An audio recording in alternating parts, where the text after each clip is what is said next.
쉽게 설명드려서 이런 거라고 보시면 돼요. 이거를 한번 레스토랑에 가서 식사하는 것에 비유를 해볼게요. 저희의 메인 플레이트는 영국입니다. 그런데 메인 플레이트를 먹기 전에 전식, 그러니까 에피타이저를 먹어야겠죠? 보통은 에피타이저 없이 바로 메인 플레이트를 먹거나 아니면 에피타이저를 먹어도 하나만 먹는데 이번에는 에피타이저를 2개나 먹으려고 하는 거예요. 첫 번째 에피타이저로 싱가포르를 관광하는 것이고 두 번째 에피타이저로는 덴마크에서도 코펜하겐을 관광하는 겁니다. 이렇게 에피타이저를 끝내고 나면 주 요리인 영국으로 가서 영국 관광을 하는 거죠. 그리고 영국 관광이 다 끝나면 디저트, 그러니까 후식으로 스웨덴의 스톡홀름을 관광하는 것이고 또 그 다음 날에는 마지막 후식으로 폴란드에서도 바르샤바를 관광하는 겁니다. 이렇게 전식, 주 요리, 후식이 다 끝나면 여행이 끝나서 인천으로 돌아오는 거예요. 이렇게 전식, 후식이 포함된 풀코스 여행이 단 8만 마일에 유료 할증료도 한 푼도 안 내도 되는 겁니다. 우리가 유럽 여행을 하려고 할 때 보통은 딱 한 개 나라 그리고 한 개 도시만 보고 오는 경우는 특별한 경우를 제외하고는 드물어요. 유럽 여행 간 김에 주변 몇 개국을 보거나 아니면 한 나라를 타겟으로 가면 그 나라의 여러 도시를 관광하고 오는 걸 계획하고 떠납니다. 그러다 보니까 유럽 패키지 여행도 유럽 몇 개국 또는 한 나라를 보면 여러 도시를 돌고 오는 경우가 대부분이죠. 그렇다면 그렇게 여러 나라 그리고 여러 도시를 이동하려면 이때 추가로 드는 교통비도 교통비지만 이런 교통비뿐만 아니라 기차나 아니면 자동차로 이동할 경우엔 이동에 들어가는 시간도 어느 정도 소요될 수밖에 없는 거잖아요. 그런데 만약에 이렇게 나라 간 이동 또는 도시 간 이동을 공짜로 비행기로 할 수 있다면 나름 괜찮은 옵션이지 않을까요? 비행기로 이동하면서 이동 시간도 줄이게 되고요. 그리고 또 더군다나 공짜고요. 여기서 제가 보여드리는 방법은 아시아나 마일리지를 이용해서 유럽행 보너스 항공권을 끊을 때 내가 가고 싶은 최종 목적지로 가기 전과 후에 각각 2개의 나라 또는 2개의 도시를 경유하면서 그 경유하는 곳을 하루씩 관광할 수 있게 예약하는 방법에 대한 영상이고요. 결국 이 여정에서 최종 목적지를 포함하면 총 5개국을 순방할 수 있는 방법입니다. 이 방법은 아시아나 마일리지로 같은 항공연합인 스타얼라이언스 항공사의 보너스 항공권을 예약하는 방법인데 이 방법을 통해서 예약하면 일반적인 아시아나 항공 보너스 티켓 예약할 때 발생하는 유리 할증료도 전혀 내지 않습니다. 그러다 보니 세금도 훨씬 절약할 수 있죠. 딱 8만 마일만 쓰면서. 어떻게 예약하는 것이냐면 아시아나 마일리지로 같은 항공연합인 스타얼라이언스 항공사의 보너스 항공권을 예약할 수 있어요. 근데 인천에서 유럽으로 가는 직항은 딱 2군데뿐입니다. 폴란드의 수도 바르샤바 그리고 헝가리의 부다페스트. 근데 만약에 경유편 같은 경우는 갈 수 있는 곳이 사실상 제한이 없어져요. 그래서 제가 전에 다른 영상에서 유럽 어디든 가기라는 영상을 올린 적이 있었어요. 그 영상에서는 갈 때, 올 때 각각 한 도시만 경유하면서 하루씩 관광하자라는 것이었는데 그 영상을 보신 분들 중에 한 분이 이런 댓글을 쓰셨더라고요. 2회 경유까지는 추가 마일 차감이 없는데 3회 경유 시에는 추가 마일 차감이 불가피한가요? 라고요. 저는 이 댓글을 보기 전까진 몰랐습니다. 1회가 아니라 2회 경유까지 추가 마일 차감이 없는지를요. 그래서 확인해 보니까 정말 2회 경유까지는 추가 마일 차감이 안 되고요. 3회부터는 추가로 마일 차감이 좀 있더라고요. 처음엔 그러고 그냥 넘어갔다가 곰곰이 생각해 보니까 2회 경유까지 추가 마일 차감이 없다면 이걸 이용하면 더 많은 유럽 도시를 추가로 마일리지 차감 없이 갈 수 있다는 얘기잖아 라는 생각이 들면서 폭풍 검색을 시작했습니다. 아시아나 홈페이지에서 어떤 루트가 가능하고 괜찮은지. 그래서 찾은 루트들을 오늘 공유해 드리려고 영상을 준비했고요. 참고로 인천에서 유럽으로 들어갈 때랑 나올 때는 싱가포르 항공이나 폴란드 항공을 이용하셔야 되고요. 유럽에 도착해서 추가 항공편 같은 경우는 폴란드 항공 또는 스칸디나비아 항공을 이용하시면 됩니다. 이 항공사들이 유리 할증료를 받지 않는 항공사거든요. 근데 경유를 우리가 여러 번 하잖아요. 항공편을 많이 이용하고 여러분들께서 이 중에서 한 노선 정도는 유리 할증료를 내도 상관없다고 생각하신다면 가능한 루트는 훨씬 더 많아집니다. 스타얼라이언스 항공 중에서 저희가 또 추가로 포함시킬 수 있는 게 물론 이 경우는 유리 할증료를 내는 항공사예요. 브뤼셀 항공, 독일의 루프트한자, 스위스 항공, 그리고 오스트리아 항공을 포함시킬 수 있어서 이 나라들을 들어가는 루트를 포함시킨다면 가능한 여행 루트가 훨씬 더 많아지는 거니까 만약에 여러분들께서 꼭 가시고 싶은 곳이라면 어차피 한 노선 정도는 유료 할증료를 내는 항공사여도 총 세금에는 큰 영향은 없을 거예요. 아까 말씀드린 항공사를 이용해서 노선을 짜시는 거를 추천드릴게요. 그러면 제가 이 방법을 통해서 찾아본 몇 가지 루트를 보여드릴 텐데, 이 루트를 보여드리기에 앞서서 혹시나 제 영상을 처음 보신 분들 중에서 스타얼라이언스 예약 방법을 정확히 모르시는 분들이 계실 수도 있어서요, 어떻게 예약하면 되는지 빨리 설명을 드리고 그 후에 몇 가지 루트를 참고로 보여드릴게요. 자, 여기는 아시아나항공 홈페이지고요. 먼저 스타얼라이언스 항공을 예약하려면 가장 중요한 거는 위치 설정이 꼭 대한민국으로 설정이 돼 있어야 돼요. 이 맨 위에 있는 위치 설정이. 미국에 계신 분이나 아니면 그 외 해외에 계신 분들은 처음에 화면을 열면 본인이 거주하는 국가로 설정이 돼 있을 거예요. 예를 들어서 뭐 미국에 거주하시는 분들은 미국 설정이 돼 있을 텐데, 이렇게 돼 있으면은 제가 보여드릴게요. 마일리지 사용을 키면 원래 여기 스타얼라이언스 항공 예약이 떠야 되는데 안 뜨거든요. 이거 또 하나 아시아나 클럽에 마일리지 사용해서 스타얼라이언스 제휴항공사 부분이 있어요. 자, 여기를 클릭해도 아무것도 안 뜹니다. 근데 이거를 대한민국으로 바꾸면 적용을 하고요. 자, 첫 화면에서 마일리지 사용을 키고 여기 보면은 스타얼라이언스라고 있죠. 이거를 클릭하면 되거나, 아니면 아시아나 클럽에서 마일리지 사용에 스타얼라이언스 제휴항공사를 클릭을 하면 이번에는 나오죠. 스타얼라이언스 마일리지 항공권 예약. 아까 미국으로 설정돼 있을 때는 이게 안 나왔습니다. 그래서 아시아나항공이 이걸 실수로 한 건지 일부러 그런 건지 모르겠지만 일단 무조건 대한민국으로 설정이 되어 있어야만 스타얼라이언스 항공을 예약할 수 있습니다. 해외에 계신 분들도 대한민국으로 설정을 바꿔주시기만 하면 되고요. 그래서 스타얼라이언스 마일리지 항공권 예약을 클릭해서 들어가면 이제 예약을 할 수 있는 창이 나오고, 제가 이따가 보여드릴 텐데 최종 목적지가 만약에 인천에서 바르셀로나를 가는데 그 중간에 여러 도시를 가고 싶은 거잖아요. 출발지를 인천, 도착지를 바르셀로나로 하시면 안 되고요. 그러면 안 나옵니다. 여정을 추가해서 가고 싶은 도시를 하나하나 설정을 해주셔야 항공 일정이 정확히 나올 수 있으니까 이걸 참고해서 나중에 본인이 직접 검색하실 때는 검색하시기 바랍니다. 첫 번째 여정부터 말씀드리면 스칸디나비아 반도를 최종 목적지로 하면서, 스칸디나비아 반도는 노르웨이, 스웨덴, 덴마크 3국인데 가끔 핀란드를 끼워줄 때도 있다고 하더라고요. 근데 엄밀한 의미에서 핀란드는 스칸디나비아 반도에 속하지는 않고요. 그리고 갈 때 바르샤바를 거치고 올 때는 싱가포르를 보면서 돌아오는 여정입니다.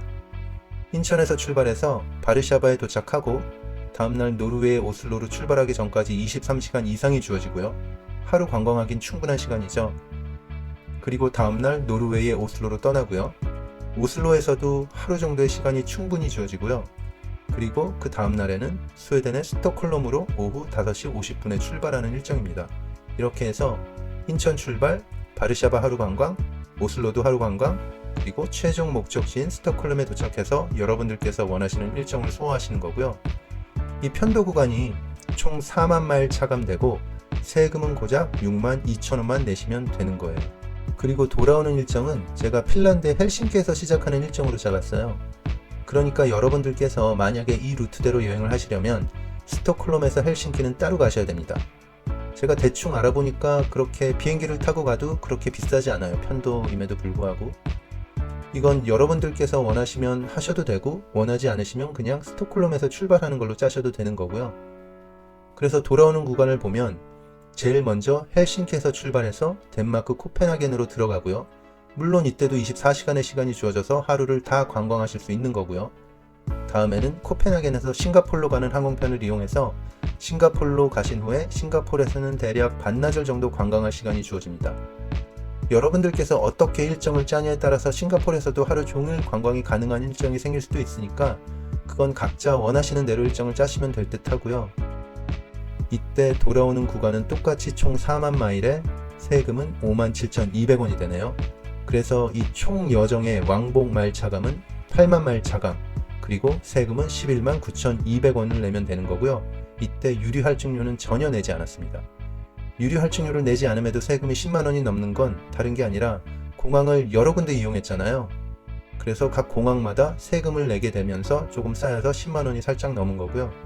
근데 어차피 이 정도면 추가 마일 차감도 없고 세금만 약간 오른 건데 그냥 버스비, 택시비 등의 교통비 수준으로 약간 추가되었다고 생각하면 되지 않을까 싶어요.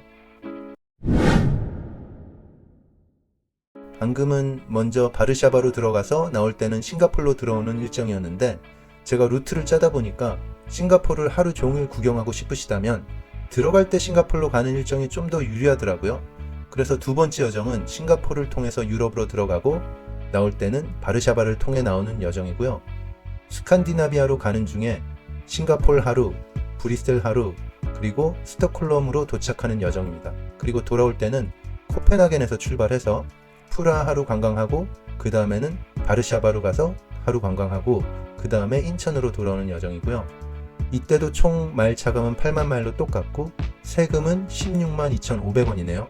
아까보다 세금이 늘어난 이유는 다른 게 아니라 제가 중간에 관광하는 도시를 다른 나라의 다른 도시로 바꿨잖아요. 그러면서 세금 기준이 바뀌면서 조금 변한 것이고요. 이 경우에도 유리 할증료는 전혀 내지 않습니다. 제가 자꾸 이렇게 도시를 바꾸는 게 여러분들한테 이렇게 다양한 곳을 갈 수 있으니까 여러분들이 원하시는 대로 한번 루트를 짜보는 것도 좋다라는 차원에서 보여드리는 거고요. 이번에는 최종 목적지를 영국으로 하는 일정을 보여드릴게요. 마찬가지로 인천 출발해서 바르샤바로 들어가고 당연히 바르샤바를 하루 관광할 시간이 주어지고요. 그 다음엔 런던 들어가기 전에 스톡홀름으로 갑니다. 그리고 스톡홀름에서도 하루 관광을 하고 그 다음날 영국으로 들어가는 일정이고요. 총 4만 마일 차감에 세금은 6만 7,300원이 들었습니다. 이때 돌아오는 일정이 중요한데 무슨 얘기냐면 보시는 것처럼 돌아오는 일정 시작을 영국에서 하면 지금 맨체스터로 제가 정했죠. 뭐 런던으로 해도 되는데 영국 다른 도시로 해도 되고요. 저는 일단 다양한 곳을 여행한다는 의미에서 맨체스터로 했습니다. 그래서 맨체스터에서 코펜하겐으로 가서 하루를 관광하고 다음날 싱가폴로 떠나고 또 싱가폴 관광한 후에 인천으로 돌아오는 일정인데 마일은 4만 마일 차감으로 똑같지만 세금이 23만원으로 여태껏 제가 보여드렸던 것보다 훨씬 높아졌어요. 혹시 유리할증료가 붙은 거 아닌가 생각하시는 분들도 계시겠죠? 근데 그게 아니라 영국 같은 경우는 공항세를 아주 높이 받는 나라 중에 하나예요. 유럽에서는 영국 외에도 독일도 공항세가 꽤 센 편이고요. 그래서 들어갈 때는 사실 큰 상관이 없어요. 근데 영국에서 나올 때 높은 세금을 내는 거죠. 그래서 제가 영국 갔다가 나오는 다른 귀국 옵션을 하나 더 알려드릴 텐데 영국에서 나오지 마시고 영국 바로 옆에 있는 아일랜드의 더블린에서 나오는 걸로 일정을 짜봤습니다. 세금은 아까 영국 나올 때보다 훨씬 적은 5만 1,300원으로 줄어듭니다. 영국에서 더블린으로 들어가는 방법은 기차도 있고 또 차로 가실 수도 있고요. 페리도 있으니까 아주 쉽게 가실 수 있어요. 영국만 구경하는 게 아니라 아일랜드 더블린까지 가서 기네스 맥주도 마시고 또 돌아오는 항공편의 세금도 크게 줄이면서 좋지 않을까 해서 이런 루트를 보여드린 거고요.